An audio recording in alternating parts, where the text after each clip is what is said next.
So I went to the Warped Tour that when it came to Northampton a couple of weeks ago, and I was an intern there, so I was working like behind the scenes and all. And I expected to see a lot of fights and a lot of violence, like in the mosh pits and all, but I was actually really surprised. And the one fight I did see was between these two guys in the parking lot when it was really like busy, everybody trying to get out of there at the end of the show. And there were these two guys, they're just like throwing punches at each other, and I was getting really nervous because I was just standing there watching, and I was like, oh, I should do something. But then all of a sudden they just stopped and they said something to each other and they shook hands and they just walked away, and I thought that was a really peaceful thing and just really amazing, and I was glad to have witnessed it. One of the most exasperating things that's ever happened to me happened on Valentine's Day this year. My boyfriend, who at that point I'd been with him almost 3 years, now it's been over 3 years, I expected him to get me something for Valentine's Day. I was very excited and stuff. I forget what I bought him, but I bought him something nice. So Valentine's Day comes around, and lots of people had stuff sent into the office at school, and I was kind of hoping he'd do that so that I could feel all special in front of my friends. But nothing came. And so I was kind of annoyed, but I was like, whatever, I'll get to see him after school because we go to different schools. And after school, I saw him, and he didn't say anything about any presents, and he didn't have anything. And so finally I asked him, it's Valentine's Day, did you get me anything? I got you something. And he said, I did, but, I must have forgotten to bring it or forgot it or made some excuse or something like that. But he seemed kind of like annoyed for some reason. And so because of that, I got defensive and I got really mad at him. And finally, he ended up telling me that he had bought me a bunch of roses, but they, for some reason, didn't get delivered to the school like they were supposed to. And, then I was really sorry and all that stuff, and we made up and everything. And the next day, I go to school. At the end of the day, my name gets called, and I go down to the office, and sitting in the office are 3 dozen red and white roses waiting for me. So it was very exasperating at first, but then it turned out to be very nice, and I was all happy and cheerful and everything. The most provocative poem that I've ever heard is one entitled Provide, Provide by Robert Frost. The witch that came, the withered hag, to wash the steps with pail and rag, was once the beauty Abishag, the picture bride of Hollywood. Too many fall from great and good for you to doubt the likelihood. Die early and avoid the fate. Or if predestined to die late, make up your mind to die in state. Make the whole stock exchange your own. If need be, occupy a throne where no one can call you crone. Some relied on what they knew, others on being simply true. What worked for them might work for you. No memory of having starred atones for later disregard or keeps the end from being hard. Better to go down dignified with bought-in friendship by your side than none at all. Provide, provide.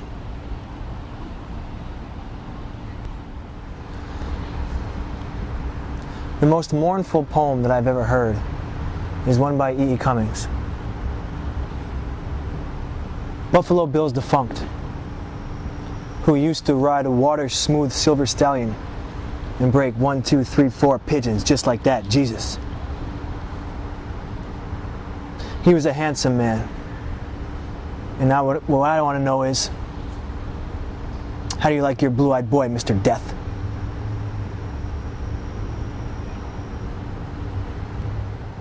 The most poignant poem that I've ever heard is by Edgar Allan Poe. I heed not that my earthly lot hath little of earth in it, that years of love have been forgot in the hatred of a minute. I mourn not that the desolate are happier, sweet, than I, but that you sorrow for my fate, who am a passerby.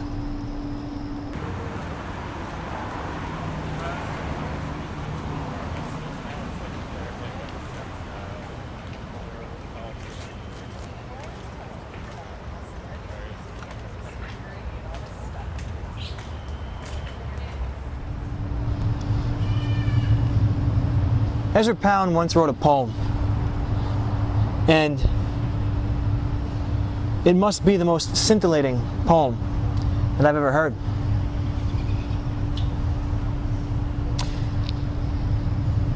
For 3 years out of key with his time, he strove to resuscitate the dead art of poetry.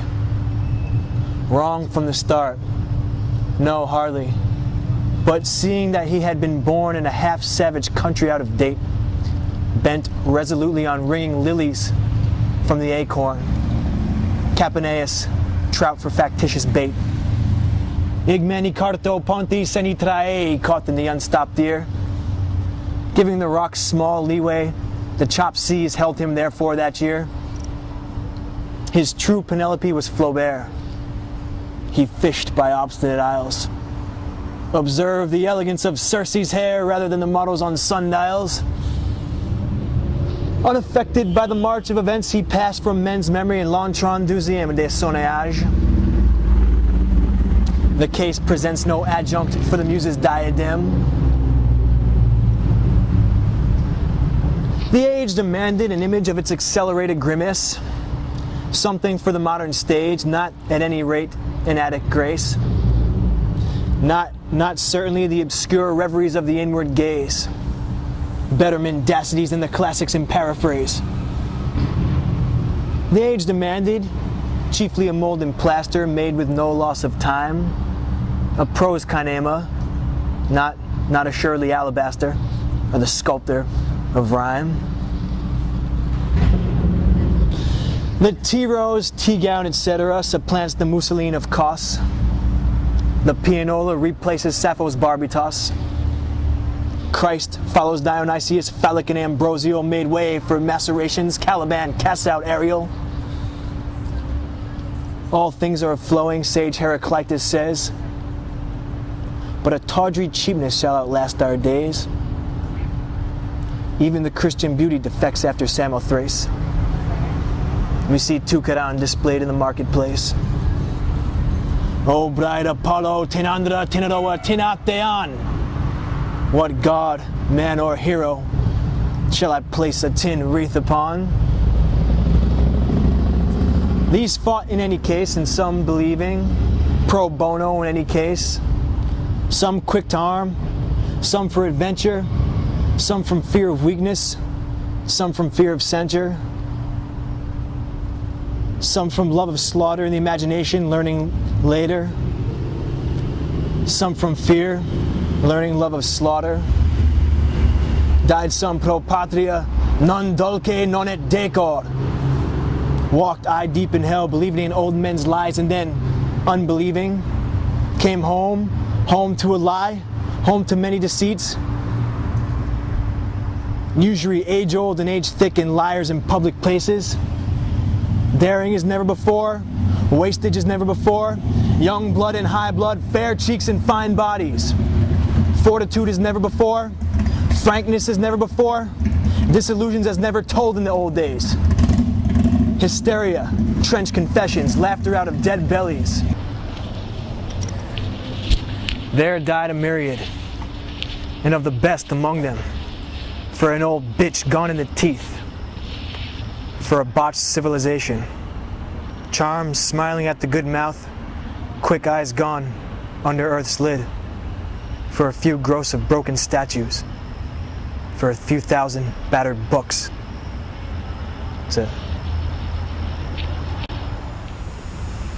Hi, I'm a local college student and I live just down the street from here, and I just wanted to tell a story that was sort of interesting for me. A couple months ago my mom was up here visiting, and we were walking back from a restaurant, walking over to my house, and this cat started following us. The cat like ran up in front of us and then ran like behind us, and we were a little bit scared because it was dark out, you know, and we thought, you know, maybe it has rabies or something, or maybe it has a disease or something like that, and it actually followed us all the way to my house. So we got to my house, you know, went inside, the cat stayed outside, you know, and didn't really think anything of it. The next morning, I wake up and I hear this cat just like crying outside, and it was the exact same cat. I went outside, you know, and I like sat down next to it, and it actually jumped up in my lap. It was very, very friendly. It was a nice cat, and I was like, well, maybe I should walk over to the vet and see if they know its owner or something like that. So I walked over to the vet, and the cat followed me over to the vet, followed me into the vet, and they said, well, some cats, they have a microchip implanted in them, which I thought was the strangest thing, cats with a microchip. But yeah, they waved the scanner over the back of the cat, and they scanned it, and it pulled up some number. And they looked in their files, and it was one of the cats that they actually take care of. And they called up the owner and stuff, and they left her a message. And it turns out that she lives like almost on the other side of town, which was sort of strange that the cat walked all the way over there. So they kept the cat overnight, and the next day I walked over there to see if they found the owner, and they had found the owner, and they gave me her phone number because she wanted to call me, and so I called her up, and she was very, very glad to get her cat back, because she thought that it was gone, and she'd never see it again, and she was very happy, just thanking me like crazy. And she said that probably if I hadn't found the cat and walked home with it, then it probably would have died, because some of the streets are pretty dangerous for cats because they're so busy. This is about a mysterious place in East Hampton, very most mysterious. It's a place on Mill Street, East Hampton, by the Falls, Manhattan called. And I am the discoverer of the artifacts that are down there. Consist of many markings, 33 to be exact, and they were all ensconced and buried under rubble. I did all the excavation, the archaeological work, and what it turns out to be a very sophisticated sundial. Nobody knows who made it. The town librarian, historical society knows nothing of this place. We checked all the deeds and early records, and there's no mention of it. So we don't know who made this. However, its function does function as sundial, a very sophisticated one with equinoxes and solstices and midway points.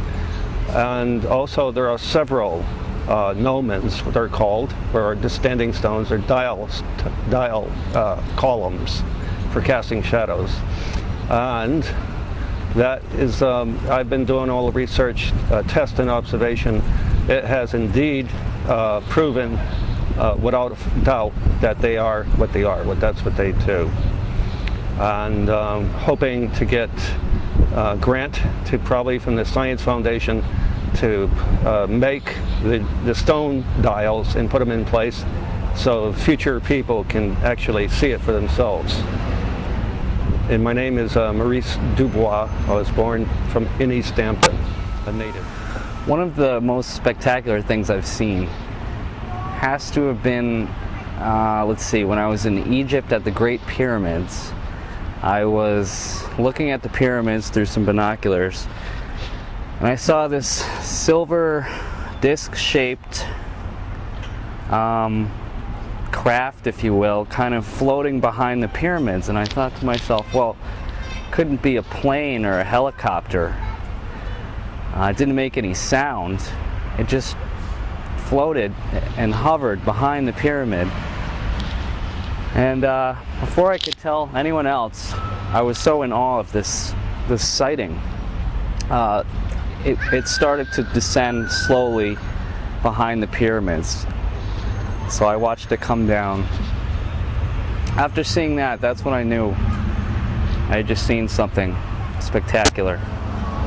The most unusual experience I can recall was driving around the Beltway in Washington, D.C., and having a pickup truck that was driving in front of me, a wheel fell off the pickup truck and started rolling toward my car. And normally we associate wheels as being part of cars. Well, I stopped, and a car behind me rammed into the back of my car. But that was quite memorable for me. At the risk of giving Washington, D.C. a bad name, I was driving down what is called 395 between the Beltway and Washington towards Washington, D.C.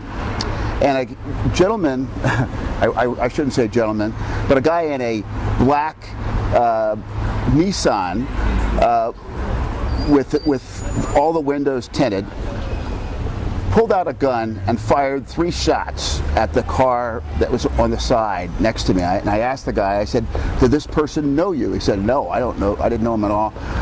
So I tried to follow the car a little bit, but he sped off too fast, the person that actually did the firing. But that was quite a startling experience. That's one I never forget. I can remember a trip that our family took to Nova Scotia, to a place by the name of Terra Nova National Park. And I always had a desire to see a bear. I had never seen one. And so the gentleman who owned the hotel where I was staying suggested that I go over to the garbage dump. Well, I figured I'd stay in my car the whole time, but that was impossible. There was a gate at the front of the garbage dump. And so I got out of the car and I started walking. And this whole garbage dump area was fenced in. And for about 25 minutes I'm walking around thinking I might see a bear. Suddenly, about 30 feet in front of me, stands up this bear. And it was the biggest thing I've ever seen in my life. It looked like it was 10 feet tall.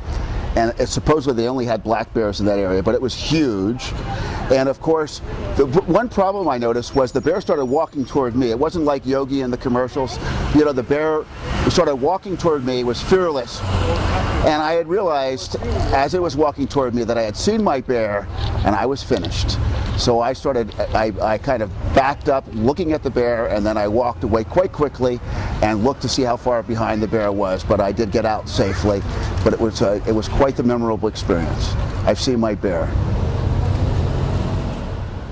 The most unreal thing I've ever seen was when I went to visit my brother at the hospital. And around comes a guy, which I later find out is a patient, butt naked, with just flip-flops, singing Hallelujah, I wish I wasn't here anymore. And I thought that was pretty unreal. Guy was pretty happy. And that's my little story. Hello there. This is the most ridiculous excuse I've ever heard for getting out of a drunk driving episode from the police. There's these 2 guys from Oklahoma, and this one guy named is Daryl, and the other guy is Cletus. And Daryl's driving this pickup truck, and they're both drinking these long buds, driving down the road, and Daryl sees the cops in the rearview mirror are going to pull him over. So Daryl gives Cletus his beer bottle and says, Cletus, I want you to pull off the labels off of these bottles now, but you can't tear them. You just got to tear them off real quick, and you got to do it real quick now because the cops are coming, right? So Cletus says, Daryl, why do you want me to be doing that for? He said, Cletus, just do it real quick now because the cops are coming. So you know how drunk drivers do? They try to drive real straight when they know they're going to be pulled over by the police. And so the police finally, are starting to come on down there, and Cletus says, Daryl, I got the labels off. And Daryl says, okay, now what I want you to do is I want you to take the label and stick it on your forehead. And he says, Daryl, why you want me to be doing something like that for? He says, darn it, Cletus, will you just do it before the police come, right? So the cops pull him on over, and the cop comes up to the window and says, you boys been drinking and driving? He said, no, sir, we ain't been drinking and driving at all. He says, well, I don't know. I saw you swerving back there. You almost hit somebody, and you're almost off the road. He says, no, sir, we haven't been drinking and driving. We be on the patch. End of my story. Thank you. Hi, I'm the phone man, and I'm phoneless. I'm designing a cell phone blocker that blocks the signal in concept around every person, 30 feet around like this, around your body. And you can put my device in anywhere where you don't want a phone, so you can be phoneless too. Because we don't need these damn things, really, we don't. Sort of like the breakdown of society. Phoneless, and an artist, and a street performer. I'm designing a cell phone blocker that blocks out the cell phone signal within a certain radius around everybody that has one. You can install them in restaurants, you can put them in your car, and we could maybe design a new emergency roadside assistance number that can be dialed from a crank phone from your car. And it only dials emergency roadside assistance. It doesn't dial your friends while you're driving the car. Cell phone blocker, soon to come to your neighborhood. I got a ton of people that want to buy one. Cell phone blocker. It blocks out the signal, the 8 millihertz signal completely within a distance. It's unhealthy to have that coming in. 1 ringy dingy, 2 ringy dingy. exhilarating experience of my life was jumping out of a plane. I was strapped to an Indian, and it was quite strange being attached to another man like that, but I was up in a plane and I was freaking out. It was like the first time I ever jumped out of a plane with a parachute, with though. And he's like, "Are you ready?" And here I am standing on the edge of a plane, and I'm freaking out for the first time, and I'm just, and he just sort of leans forward, and I fall, and I just keep falling, and I'm looking down at the ground, and it's coming up to meet me. I'm not falling, it's falling towards me. And he taps me on the shoulder, and I stick out my hands, and we start to glide through the air. And he warns me that the chute's going to open, and to hold on tight. And here I am, strapped to an Indian still, thank God. I haven't fallen to my death. Over my own town, and I'm gliding down to the ground. And that was my most exhilarating experience.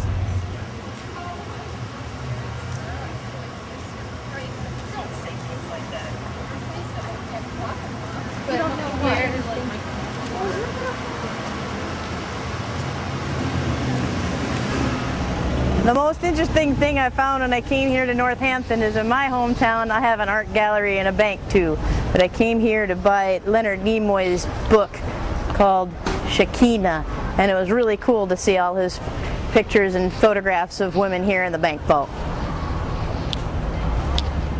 This is his book, and inside he signed it. But you gotta go to the gallery to see the rest of the pictures.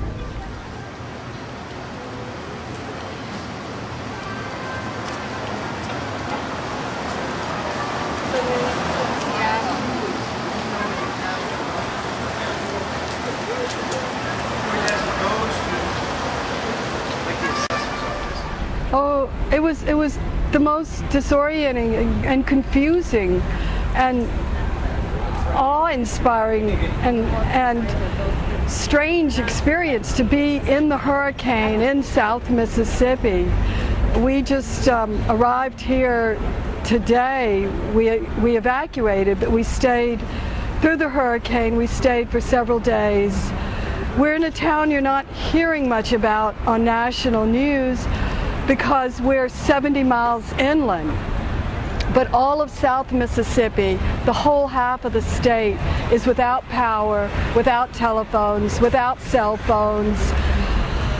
We got water back. For several days we were without water. We left the hurricane itself. We came during the day and we stood and we watched it. We watched the winds. We could hear it. We could hear the cracks as the huge old 100-year-old oak trees would fall all around us. But we couldn't hear them land because the wind was roaring too loud. And then in the late afternoon, 4 or 5 o'clock, the winds died and all the neighbors came out. We started walking around. Every few feet were massive, massive oak trees and magnolia trees down. Houses crushed. We later learned 7 people had died in our town, 1,000 houses destroyed, many more damaged. We stayed for several days, boiling water when we had water.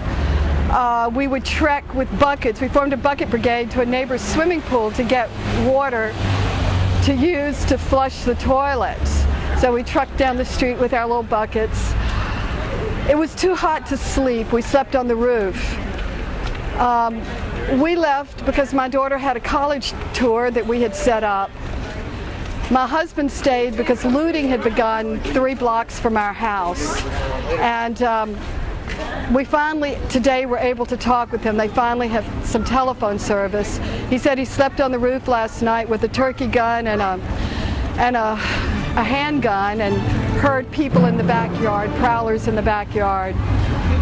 Later he heard noises in the house, and it was the police the prowlers had been reported. 400 military police have been sent to our small town of Laurel, Mississippi to try to restore order. In the town next to us, people have shot each other over bags of ice. It's worse than is reported on national news. It's the only thing I've ever been through that's worse because they can't report all of these little communities like ours that are also devastated, that have had loss of life, loss of homes, loss of power. We probably 70 miles inland will not get power for another 3 weeks.